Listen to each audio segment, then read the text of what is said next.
सभी लोग का मैं directstudy.com पे बहुत बहुत स्वागत करता हूं।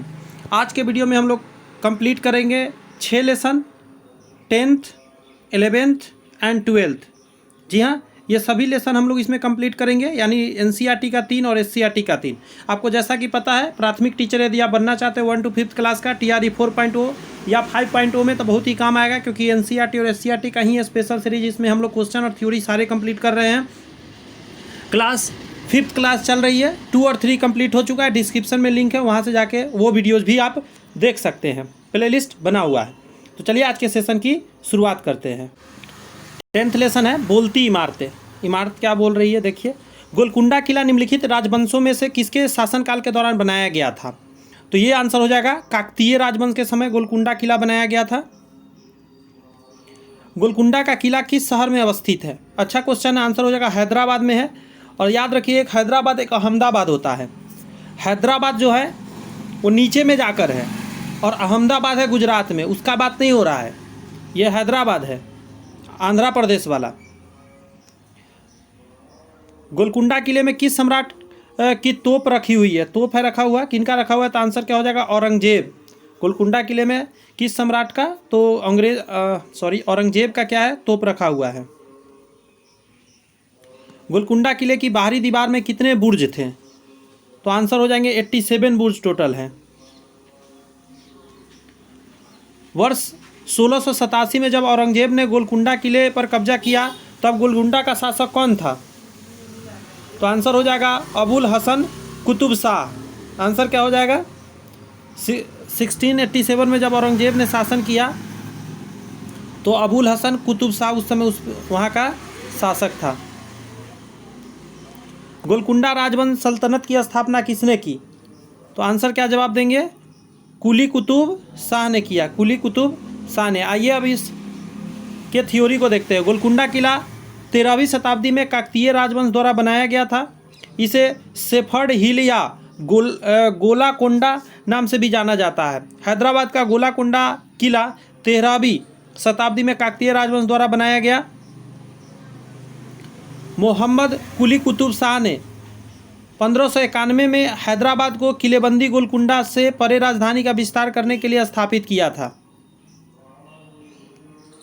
गोलकुंडा किला हैदराबाद, गौर से सुने, हैदराबाद तेलंगाना में एक किलाबंद बुर्ज है। आंध्र प्रदेश इसलिए बोला था क्योंकि पहले आंध्र प्रदेश में रहा करता था, लेकिन तेलंगाना जब से 2 जून 2014 से बट गया, तब से हैदराबाद हो गया। ठीक है, हैदराबाद तेलंगाना में है। तो गोलकुंडा किला हैदराबाद तेलंगाना में है। ये मुस्लिम इलाका है। यह कुतुब शाह राजवंश की प्रारंभिक राजधानी थी। गोलकुंडा का किला मूल रूप से मनकल के नाम से भी जाना जाता है। गोलकुंडा किला मूल रूप से मनकल के नाम से इसे वर्ष 1143 में बनाया गया था। इसके काकतीय राजवंश ने बनवाया था। यह बहमनी सल्तनों और कुतुब शाही वंश द्वारा 14वीं और 17वीं शताब्दी के बीच किलेबंदी कर लिया गया था। भारतीय वायु सेना अकादमी हैदराबाद में स्थित है। राष्ट्रीय ग्रामीण विकास संस्थान हैदराबाद में स्थित है। तो 2 यहाँ नया बात मिला आपको कि भारतीय वायु सेना अकादमी हैदराबाद में है और राष्ट्रीय ग्रामीण विकास संस्थान हैदराबाद में ही है। नेक्स्ट में है कि मुगल बादशाह औरंगजेब ने, जिनकी सेना ने गोलकुंडा किले को जीतने में लगभग 8 महीने लगाए थे, बाद में उन्होंने अपनी 2 महत्वपूर्ण तोपों, प्रसिद्ध फतेह रहबर जीत के लिए मार्गदर्शक तोप और अजदाहा पैकर गन को ऊपर में रख दिया, उसके ऊपर, गोलकुंडा किले के ऊपर। बुर्ज रणनीति रूप में निर्मित मंच होने पर जिन पर तोपें रखी जाती थी।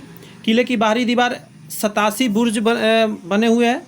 सामने छोटे छोटे सुरक्षात्मक दीवार भी बनाई गई थी, ताकि तोपखाने के गोले स्वयं सैनिकों या उसके ऊपर रखी तोपों से न टकरा जाए।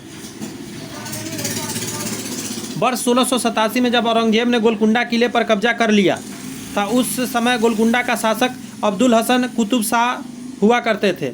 अबुल हसन कुतुब शाह ही वंश के 8वां और अंतिम शासक भी थे। अंडरस्टैंड? कुतुब शाह ने 1518 में बहमनी साम्राज्य में अपनी स्वतंत्रता की घोषणा की। अपनी राजधानी को गोलकुंडा स्थानांतरित कर दिया। कुतुब शाही वंश की स्थापना 1518 में कुली कुतुब शाह द्वारा किया गया था, जिसने सुल्तान की उपाधि धारण भी की थी। 1687 में मुगल सम्राट औरंगजेब ने गोलकुंडा किले को जब्त कर लिया और राज्य पर कब्जा कर लिया। तब इस राजवंश का अंत हो गया। नेक्स्ट है अध्याय 11 सुनीता अंतरिक्ष में, सुनीता विलियम अंतरिक्ष में, उस पर बात करते हैं। चंद्रमा की अर्धचंद्राकार अवस्था का निम्नलिखित में से कौन सा कारण हो सकता है? तो आंसर हो सकता है इसका, चंद्रमा की कलाओं की पहली और आखिरी तिमाही में चंद्रमा का केवल आधा भाग ही प्रकाशित होता है। 3 नंबर आंसर था इसका। चंद्रमा की अवस्था किसके द्वारा उत्पन्न होती है? तो पृथ्वी के घूर्णन के कारण चंद्रमा का अवस्था जो है आधा पूरा खत्म इस तरीका का दिखते रहता है। पूर्णतया दृश्यमान चंद्रमा को निम्नलिखित में से कौन सा नाम दिया जाता है? जब पूरा दिखता है उसे हम लोग पूर्णिमा बोलते हैं, पूर्ण चंद्र के नाम से जानते हैं। पूर्णिमा का दिन होता है, अमावस्या को चांद नहीं दिखता है। सुनीता विलियम्स ने बच्चों को अपने भविष्य के सपने के बारे में क्या बताया और क्यों बताया? उन्होंने कहा कि एक शिक्षिका बनने के लिए, ताकि वह बच्चों को समझा सके कि विज्ञान और गणित का हमारे दैनिक जीवन में कितना गहरा संबंध है। सुनीता विलियम्स ने सबसे लंबी अंतरिक्ष उड़ान का रिकॉर्ड कब बनाया था? तो आंसर आप कहेंगे कि 2007 में बनाया था, 2007 में। सुनीता विलियम्स के बारे में निम्नलिखित में से कौन सा कथन सही है? तो आंसर आप कहेंगे वह भारतीय मूल की दूसरी महिला अंतरिक्ष यात्री है। निम्नलिखित में से कौन सा त्यौहार चंद्रमा से संबंधित है? तो आप कहेंगे गुरु पूर्णिमा, नाम में ही लगा हुआ है गुरु पूर्णिमा। आइए थ्योरी पढ़ते हैं अब। चंद्रमा का अर्थ अर्धचंद्र चंद्रमा की पहली और आखिरी तिमाही के दौरान होता है। चरणों के दौरान चंद्रमा का केवल आधा हिस्सा सूर्य द्वारा प्रकाशित होता है और दूसरा आधा हिस्सा अंधेरे से ढका रहता है। ऐसा इसलिए क्योंकि चंद्रमा सूर्य और पृथ्वी के समकोण पर है और प्रकाशी के आधा हिस्सा पृथ्वी से दूर है, जिससे यह आधे चंद्रमा के रूप में दिखाई देता है, यानी आधा प्रकाश पृथ्वी पर ही अटक जाता है। चंद्रमा की अवस्थाएं पृथ्वी के पूर्ण के घूर्णन के कारण होता है। जब भी पूर्ण चंद्रमा नहीं दिखाई देता है तो इसका अर्थ है कि दूर का भाग प्रकाशित हो जाता है, परंतु हम पृथ्वी से उस भाग को नहीं देख सकते हैं। 27.3 दिन में पृथ्वी की एक परिक्रमा पूरा करने के बाद चंद्रमा अपनी मूल स्थिति में लौटता है। गौर से सुनिएगा, चंद्रमा को लगता है कितना दिन? 27.3 दिन लगता है पृथ्वी का परिक्रमा करने में, और वह यह चक्र फिर से शुरू कर देता है। यह चक्र अमावस्या के साथ शुरू होता है, जब चंद्रमा पृथ्वी और सूर्य के बीच होते हैं, इसीलिए दूर का भाग प्रकाशित होता है। फलस्वरूप पृथ्वी से चंद्रमा को नहीं देखा जा सकता है। पूर्ण रूप से दिखने वाले चंद्रमा को पूर्णिमा कहा जाता है। ऐसा तब होता है जब पृथ्वी और सूर्य चंद्रमा के बीच स्थित हो। फिर से सुनिए, पृथ्वी सूर्य और चंद्रमा के बीच स्थित हो, जिससे चंद्रमा का पृथ्वी की ओर वाला भाग सूर्य की रोशनी को पूरी तरह प्रकाशित हो जाती है। पूर्णिमा का चंद्रमा आकाश में एक चमकदार गोला डिस्क के रूप में दिखाई देता है, प्लेट के रूप में, कहने का मतलब। सुनीता विलियम्स एक शिक्षिका बनना चाहती थी, क्योंकि वह बच्चों को यह समझाना चाहती थी कि विज्ञान और गणित हमारे जीवन में कितना महत्वपूर्ण गठबंधन रखता है। वह पहले एक तैराक बनना चाहती थी, लेकिन वह ऐसा नहीं कर पाई। वह एक शिक्षिका भी बनना चाहती थी, लेकिन वह यह भी नहीं कर पाई। लेकिन वह फिर एक अंतरिक्ष यात्री बन गई। अपने पहले अंतरिक्ष अभियान में सुनीता विलियम्स 29 घंटे 17 मिनट की 4 स्पेस वॉक करके विश्व रिकॉर्ड बनाया था। यह अभियान 9 दिसंबर 2006 से 22 जून 2007 तक चला था। 9 दिसंबर 2006 से 22 जून 2007 तक यह चला था। 2015 में नासा ने सुनीता विलियम्स को 4 अंतरिक्ष यात्रियों में से एक के रूप में घोषित किया, जिन्हें नासा द्वारा वाणिज्य अंतरिक्ष उड़ान के लिए चुना गया था।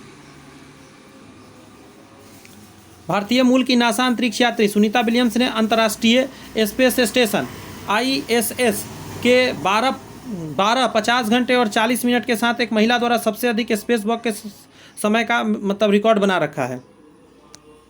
कल्पना चावला के बाद अंतरिक्ष में जाने वाली भारतीय मूल की दूसरी ये अंतरिक्ष यात्री थी, यानी सबसे पहले कल्पना चावला गई थी। कल्पना चावला अंतरिक्ष में यात्रा करने के पहली भारतीय महिला बनी थी। भारत में चंद्रमा से जुड़ी कई पर्व है, जैसे हो गया पूर्णिमा पर होली मनता है, बुद्ध पूर्णिमा होता है, गुरु पूर्णिमा भी होता है, रक्षाबंधन होता है, गुरु नानक जयंती भी होता है, ये सभी, जन्माष्टमी हो गया, रथ यात्रा, चंद्रमा से सभी जुड़े त्यौहार हैं। क्लियर है? 2 लेसन अच्छे से समझ में आ गया। NCERT का लास्ट चैप्टर अब करेंगे, उसके बाद SCERT स्टार्ट करेंगे। चैप्टर का नाम है हमारा खत्म हो जाए तो। पहला प्रश्न, एक सेकेंड, पहला प्रश्न कुछ इस प्रकार है आपके सामने, निम्नलिखित में से कौन सा स्वच्छ ईंधन का एक उदाहरण है? तो आंसर कहेंगे प्रोपेन। प्रोपेन एक स्वच्छ ईंधन का उदाहरण है। निम्नलिखित में से कौन, अच्छा स्वच्छ ईंधन का मतलब जो धुआं ना दे। निम्नलिखित में से कौन सा संपीड़ित प्राकृतिक गैस का है घटक है? प्राकृतिक गैस में सबसे ज़्यादा क्या होगा? मीथेन होता है, कंप्रेस्ड किया हुआ रहता है, ये भी बहुत अच्छा है। निम्नलिखित में से कौन सी गैस मिथेनोजेन द्वारा निर्मित नहीं है? मिथेनोजेन द्वारा निर्मित ऑक्सीजन, यानी मिथेनोजेन द्वारा निर्मित हाइड्रोजन सल्फाइड हो गया, मीथेन हो गया, कार्बन डाइऑक्साइड हो गया।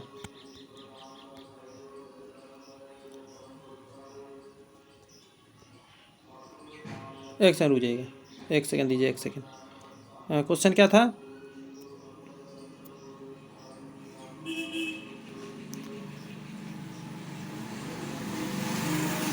ठीक था, उसका आंसर ठीक था। सीएनजी का स्वच्छ ईंधन क्यों है? सीएनजी एक स्वच्छ ईंधन है। यह बहुत कम मात्रा में सल्फर और नाइट्रोजन के ऑक्साइड उत्पन्न करते हैं, ये सही बात है। इसमें पर्यावरण कम प्रदूषित होता है, ये भी सही है। यह कम ग्रीन हाउस गैसों का उत्सर्जन करते हैं, ये भी सही है। यानी सीएनजी के बारे में चारों बात सही है, इसका 4 आंसर दीजिएगा। निम्नलिखित में से कौन पेट्रोलियम से प्राप्त होता है? पेट्रोलियम से प्राप्त होने वाला है क्या? मोम, एलपीजी, तारकोल सभी प्राप्त होते हैं। प्रोपेन लिक्वाफाइड पेट्रोलियम गैस के समान है, लेकिन मोम और प्रोपेन में कुछ गैसें जैसे कि ब्यूटेन और आइसोब्यूटेन एवं प्राकृतिक गैस तरल पदार्थ होते हैं। कोक बहुत सारे बिना जले हुए कणों को छोड़ता है। पेट्रोल और मोम स्वच्छ ईंधन नहीं है। पेट्रोल और मोम स्वच्छ ईंधन नहीं है, क्योंकि इसमें SO2 या SO, ये एक्स लिखने का मतलब है क्या हो सकता है? SO हो सकता है, SO2 हो सकता है, SO3 हो सकता है, ऐसे करके कई चीज़ हो सकता है। उसी तरह NO हो सकता है, NO2, NO3, ऐसा करके कई हानिकारक गैसें निकल सकती है। सीएनजी प्राकृतिक गैस को संपीड़ित करके बनाया जाता है। मुख्य रूप से इसमें मीथेन ही पाया जाता है, क्योंकि पेड़ पौधा ही जमीन के अंदर दब के बना था बायोगैस। बायो संपीड़ित प्राकृतिक गैस में लगभग 92 से 98% मीथेन है, केवल 2 से 8% कार्बन डाइऑक्साइड है। संपीड़ित प्राकृतिक गैस को एक ईंधन है जिसका उपयोग गैसोलीन, डीजल ईंधन और तरलीकृत पेट्रोलियम गैस LPG के साथ भी प्रयोग किया जा सकता है। नेक्स्ट टॉपिक है मिथेनोजेन सूक्ष्म जीव है। बड़ी मात्रा में मीथेन के साथ CO2 और H2 का उत्पादन करने के लिए मिथेनो गैस सेल्यूलोसिक सामग्री पर अवायवीय रूप से विकसित होते हैं। सीवेज उपचार के दौरान अवायवीय कीचड़ में मिथेनोजेन ज़्यादातर पाए जाते हैं। मिथेनोजेन्स का उपयोग बायोगैस के उत्पादन में किया जाता है।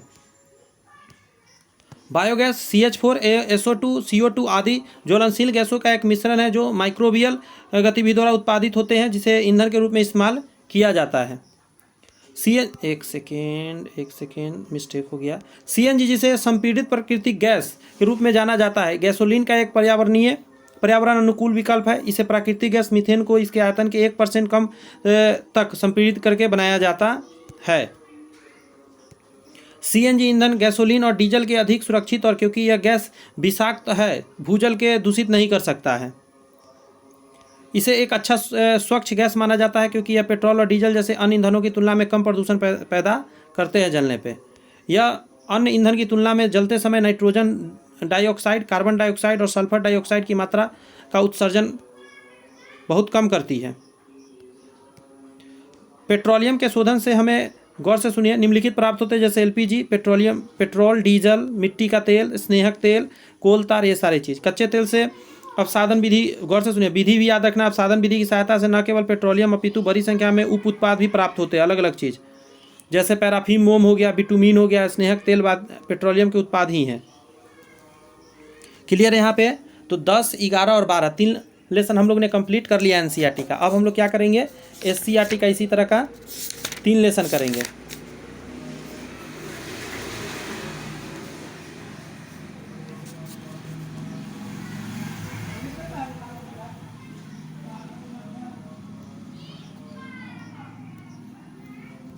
वेट करिए, जस्ट मैं निकाल रहा हूँ। 6 लेसन आ ही गए हैं, अभी आ जाएंगे तुरंत। 9 लेसन हो गए और हमें 10 से ही करने हैं। ये रहा आपकी स्क्रीन पर लेसन नंबर 10, पानी और हम। पहला प्रश्न है इसमें, फिल्टर का उपयोग करके पानी से धूल और अन्य कणों को हटाने की विधि को क्या कहा जाता है? तो इसको हम लोग कहते हैं निस्पंदन के नाम से जानते हैं। जब हम जल कुशल सिंचाई प्रणाली को कैसे बढ़ा सकते हैं? तो आंसर क्या कहिएगा इसका? ड्रिप सिंचाई की पद्धति से जल को बहुत बचाया जा सकता है। लोगों को वर्षा जल संचयन क्यों लागू करना चाहिए? तो इसका आंसर देंगे पानी की कमी के दौरान उपयोग करने के लिए। जब पानी नहीं हो उस समय वर्षा जल संचयन से पानी यूज कर सकते हैं। किसी जलराशि के आसपास के क्षेत्र को क्या कहा जाता है जिसमें जलराशि शामिल है? तो आंसर क्या कहिएगा? जल संभर बोलते हैं उसको। भविष्य की पीढ़ियों के लिए पानी की उपलब्धता सुनिश्चित करना एक क्या है? तो ये एक क्या है? जल संरक्षण का लक्ष्य है कि भविष्य के लिए भी पानी रहे। औसत घर में निम्नलिखित में से कौन सबसे अधिक पानी बर्बाद करता है? आंसर हो जाएगा टपकता हुआ शौचालय या नल, उससे सबसे ज़्यादा बर्बाद होता है। नल लिखना ज़्यादा अच्छा है।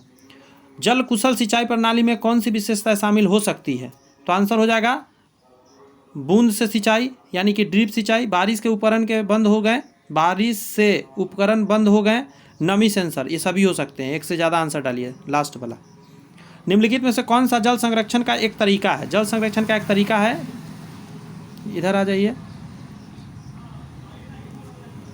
वॉशिंग मशीन को फुल लोड मोड पर यूज करें। कहने का मतलब जितना ज़्यादा कपड़ा उसमें डल सकता है सारा डाल दे। ऐसा नहीं कि वॉशिंग मशीन को 2 कपड़ा 1 कपड़ा के लिए धो रहे हैं। उससे क्या होता है आपको पता है कि पानी उतना ही में निकलता है। वो तो इलेक्ट्रॉनिक गैजेट्स है ना, उसमें फिक्स है कि इतना पानी निकलेगा और बर्बाद आपका होता रहेगा। आइए थ्योरी पढ़ते हैं अब। निस्पंदन एक ऐसी प्रक्रिया है जो कि पानी में निलंबित कणों को हटा देता है। निस्पंदन एक प्रकार की प्रक्रिया है जो एक फिल्टर माध्यम से मदद से ठोस कणों और तरल पदार्थ को मिश्रण से अलग करता है, जिससे एक जटिल संरचना होती है जिसके माध्यम से केवल तरल पदार्थ गुजर सकता है। निस्पंदन या तो एक भौतिक या जैविक या रासायनिक क्रिया हो सकती है। ठोस कण को बड़े आकार के होते हैं, फिल्टर माध्यम से नहीं गुजर सकते हैं। जो तरल पदार्थ गुजरता है उसे निस्पंदन के रूप में जाना जाता है। ड्रिप सिंचाई नियंत्रित सिंचाई की एक विधि है जिसमें पानी को धीरे धीरे पौधे के जड़ के पास ही पहुंचाया जाता है। ड्रिप सिंचाई जल कुशल सिंचाई प्रणाली को बढ़ावा देता है, इसीलिए यह जल का संरक्षण बहुत अच्छे से कर सकता है। वर्षा जल संचयन से वर्षा जल को संग्रहित करने में मदद मिलता है और इसका उपयोग पानी कम होने के दौरान किया जा सकता है। हम अपनी सहमति के अनुसार सीधे या भूजल के रिचार्ज करने के लिए उपयोग कर सकते हैं, क्योंकि यह सतह से गिरने वाले बारिश तेज़ी से बह जाती है। ज़मीन में गड्ढा खोद के पाइप के माध्यम से उसमें डाल लिया जाता है। जल संभरों में भूजल प्रवाह भी शामिल है जो गहरी मिट्टी से धीरे धीरे बहती है। उदाहरण के लिए यदि कोई नदी किसी शहर से होकर बह रही है तो उसका जल क्षेत्र आसपास की भूमि होगी जिसका ढलान जंगलों सहित नदी की ओर है।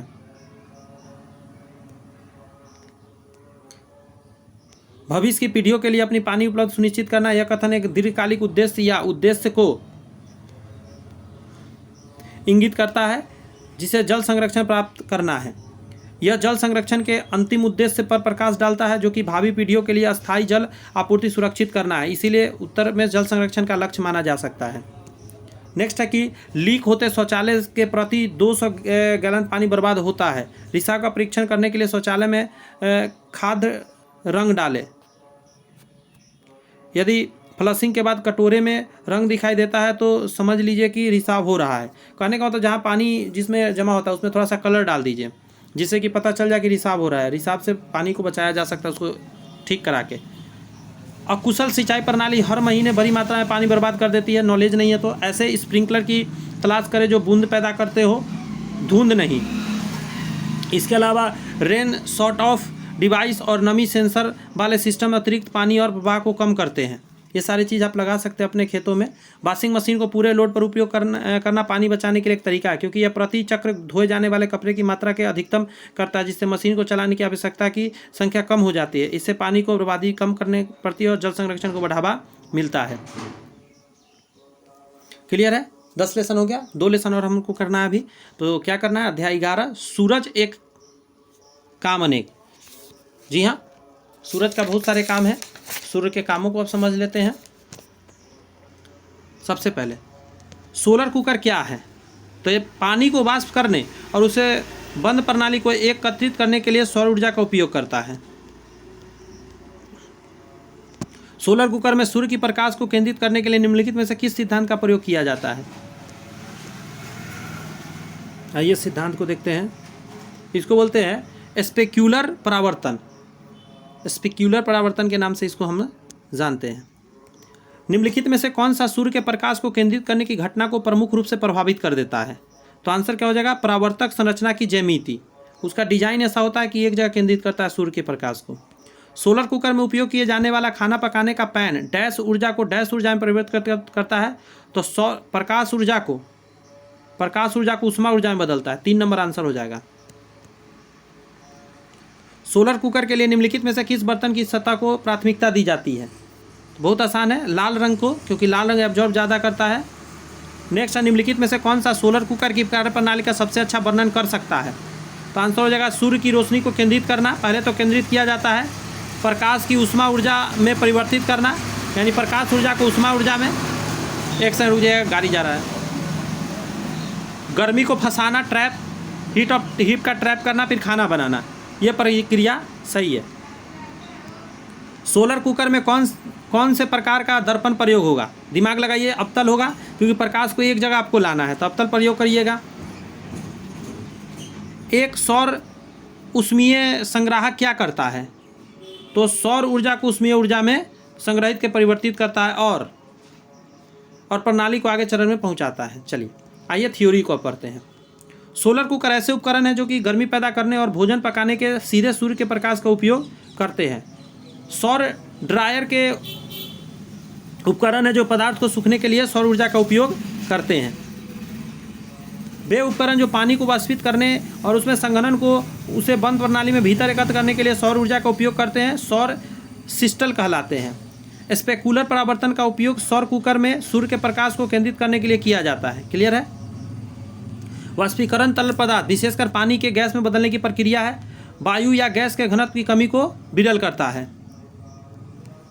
नेक्स्ट है कि परावर्तक संरचना की ज्यामितीय सूर्य के प्रकाश को केंद्रित करने की घटना को प्रमुख रूप से प्रभावित करता है। यानी ज्यामितीय जो घटना आप बनाते हैं, डिजाइन बनाते हैं, उसी से एक जगह केंद्रित होता है। परावर्तक संरचना की ज्यामिति द्वारा संकेंद्रित सूर्य की प्रकाश की मात्रा को नियंत्रित किया जाता है।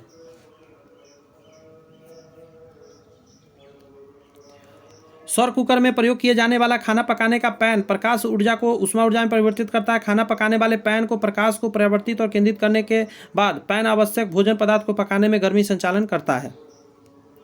काले रंग के बर्तन की सतह सौर कुकर में खाना पकाने पैन को उपयोग करने के लिए सबसे उपयुक्त है। देखिए, माफ़ी चाहते हैं, मुझे लगा ही था। लाल रंग गलत आंसर होगा। यहाँ पे क्या होगा? आपको काला रंग होगा, क्योंकि काला पूरा एब्जॉर्ब कर लेता है, लाल रंग डिफ्लेक्ट कर सकता है। काला आंसर होगा, ध्यान रखिएगा। ऐसा इसलिए क्योंकि काला किसी भी अन्य रंग की तुलना में सबसे अधिक गर्मी को अवशोषित करता है। सफ़ेद एल्युमिनियम और चांदी लेपित सतह प्रकाश को गर्मी को अच्छी तरह परावर्तित कर देता है। सूर्य का प्रकाश संरचना की परावर्तक सतहों द्वारा रिसीव पर केंद्र करता है। रिसीवर पर इस प्रकार का रिसीवर द्वारा ऊष्मा परिवर्तित किया जाता है। फिर खाना बनाने के लिए उपयोग किया जाने वाले बर्तनों को गर्मी को रोक लिया जाता है। एक अवतल दर्पण की परावर्तक सतह अंदर की ओर मुड़ी होती है और प्रकाश स्रोत से दूर होती है। प्रकाश अवतल दर्पण के माध्यम से एकल फोकल के पॉइंट के भीतर प्रतिबिंब हो जाता है। उत्तल दर्पण परावर्तक सतह के साथ घुमावदार दर्पण होते हैं। वे प्रकाश स्रोत के दिशा में विकसित होते हैं। यह प्रकीर्णन सतह प्रकाश फोकस के रूप में कार्य नहीं करती है, बल्कि यह प्रकाश के बाहरी प्रतिबिंब को प्रभावित करती है। यानी उत्तल का इसलिए प्रयोग नहीं होता है।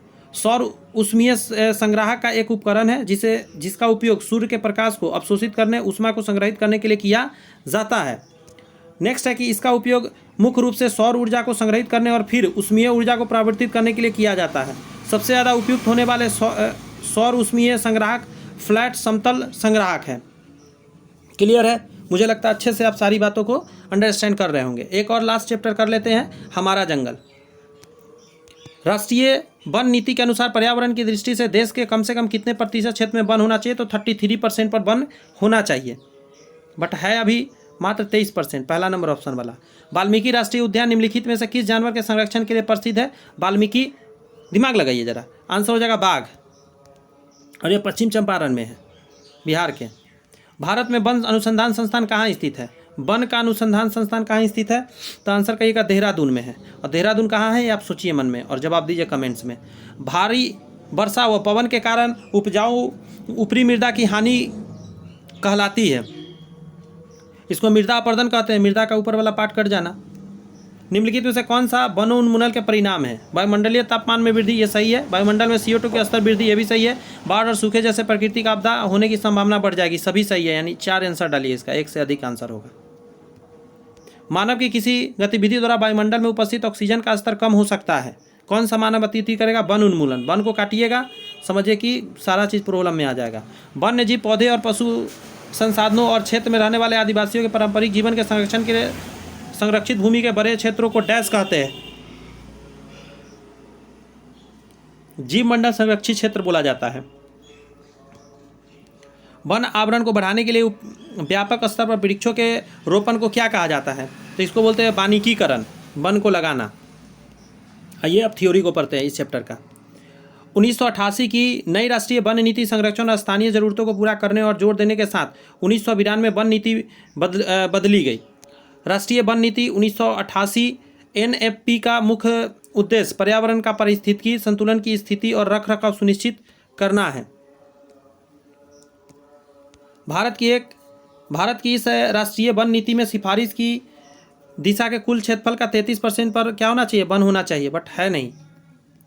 वाल्मीकि राष्ट्रीय उद्यान बाघों के लिए प्रसिद्ध है, यह चंपारण जिले में गंडक नदी के तट पर स्थित है। गिर राष्ट्रीय उद्यान शेरों के लिए प्रसिद्ध है, यह गुजरात में स्थित है। असम का काजीरंगा राष्ट्रीय उद्यान एक सींग वाले गेंडे के लिए प्रसिद्ध है और यह असम में स्थित है। जम्मू कश्मीर का दाची ग्राम राष्ट्रीय उद्यान हंगुलिया कश्मीरी हिरन के लिए प्रसिद्ध है। वन अनुसंधान संस्थान FRI देहरादून उत्तराखंड में स्थित है। क्लियर है? मैंने पूछा था, कमेंट्स में बहुत लोग आंसर दे देंगे तो मुझे बहुत अच्छा लगेगा। FRI की स्थापना वर्ष 1906 में इंपीरियल फॉरेस्ट रिसर्च इंस्टीट्यूट के रूप में हुई थी। नेक्स्ट कहा जा रहा है इसमें सामाजिक वानिकी, विकृतिक विज्ञान, सिल्वीकल्चर, लकड़ी, गैर लकड़ी वन उत्पादन, कीट विज्ञान आधारित संग्रहालय भी है। मृदा अपरदन प्राकृतिक रूप से घटित होने वाले एक भौतिक प्रक्रिया है जिसमें मुख्यतः जल, वायु जैसे प्राकृतिक भौतिक बलों को भूमि की ऊपरी मृदा के कोनों पर अलग कर बहा ले जाता है। इसको हम लोग क्या बोलते हैं? भू-आकृति के प्रभाव को बढ़ा देता है और हम इसे मृदा अपरदन बोलते हैं। वनों की कटाई से पृथ्वी पर तापमान और प्रदूषण का स्तर बढ़ जाएगा। इससे वातावरण में कार्बन डाइऑक्साइड बहुत तेजी से हो जाएगा, अवशोषित तो हो नहीं पाएगा। भूजल स्तर भी कम हो जाएगा क्योंकि सतही प्रवाह अधिक होता है, कम रिसाव होता है। वनों की कटाई से सारे संतुलन बिगड़ जाएंगे। इसके अलावा बाढ़ और सूखे जैसी प्राकृतिक आपदा की संभावना भी बहुत तेजी से बढ़ जाएगी। वन उन्मूलन का अर्थ जंगलों को साफ करना और उस भूमि का अन्य उद्देश्य में प्रयोग कर लेना होता है। वनों की कटाई वातावरण में मौजूद ऑक्सीजन के स्तर में बहुत तेजी से कमी लाएगी। संरक्षण जैव मंडल या आरक्षित जैव मंडल या बायोस्फीयर रिजर्व जैसे क्षेत्र जो भौगोलिक रूप से जीव जंतुओं के प्राकृतिक भूभाग की रक्षा करते हैं और अक्सर आर्थिक उपयोग के लिए स्थापित बफर जोन के साथ एक से ज़्यादा राष्ट्रीय उद्यान और अभयारण्य को संरक्षित करने का काम भी करते हैं। नेक्स्ट टॉपिक है कि राष्ट्रीय उद्यान वन्य जीवों के लिए वो आरक्षित क्षेत्र होता है जहाँ वे रहने के लिए और प्राकृतिक संसाधनों का स्रोत के उपयोग करते हैं। वनारोपण प्राकृतिक वृक्षारोपण या कृत्रिम अंकुर प्रक्रिया द्वारा वन का आवरण किया जाता है। लास्ट टॉपिक है कि वानिकीकरण सभी पारिस्थितिकी तंत्रों के पारिस्थितिकी संतुलन को बहाल करता है, जैविक विविधता बनाए रखता है और सभी मिट्टी और पानी के लिए पकड़ के रूप में कार्य करता है, बाढ़ को रोकता है और आदिवासी लोगों के भविष्य को रोकता है। तो यहाँ पे अच्छे से हम लोगों ने 6 लेसन को कंप्लीट किया। कैसा लगा सेशन कमेंट्स में बताइएगा। जो क्वेश्चन मैंने पूछा था उसका भी जवाब दीजिएगा कमेंट्स में। मिलते हैं नेक्स्ट वीडियो में, तब तक के लिए all the best, bye bye, thank you.